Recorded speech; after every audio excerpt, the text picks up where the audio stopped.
Flavius Ilioni est un homme pressé. Il sait qu'ils sont nombreux à l'attendre. Ça fait 63 jours qu'on est dans la rue tous les jours pour la distribution de nourriture. Et maintenant, c'est à mon tour.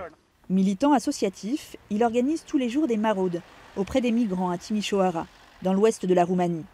C'est l'une des rares ONG qui apporte un peu de soins et de nourriture à ces exilés. Il se cache le plus souvent dans des bâtiments désaffectés et insalubres. Hello. Hello, hello.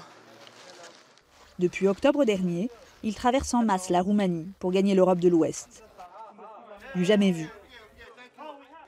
Tout le monde a un masque? Un masque? Oui, je t'en donne un. La police, elle est pas bien, non. La police des frontières n'est pas bien? Non, elle est raciste. La Croatie a militarisé sa frontière et la Hongrie a édifié une clôture anti-migrants. La seule option consiste désormais à passer par la Roumanie.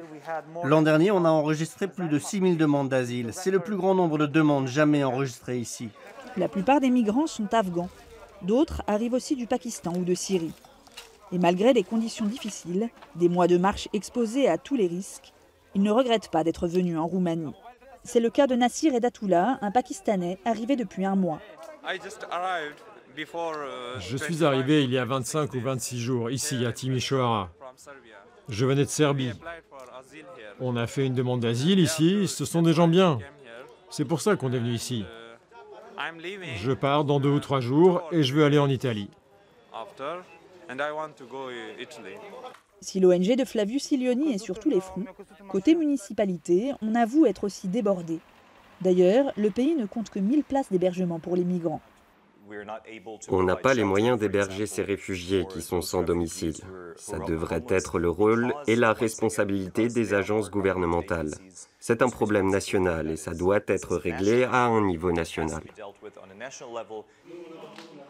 Dernier arrêt dans les locaux de l'ONG pour ces jeunes Afghans venus récupérer vêtements et sacs de couchage avant de reprendre la route. C'est le bouche à oreille qui les a menés en Roumanie.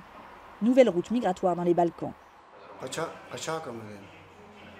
Ce sont des Pakistanais croisés en chemin qui nous ont dit qu'il fallait désormais passer par la Roumanie, que c'était plus facile. Avec l'arrivée des beaux jours, l'exode sur cette nouvelle route migratoire devrait être encore plus massif.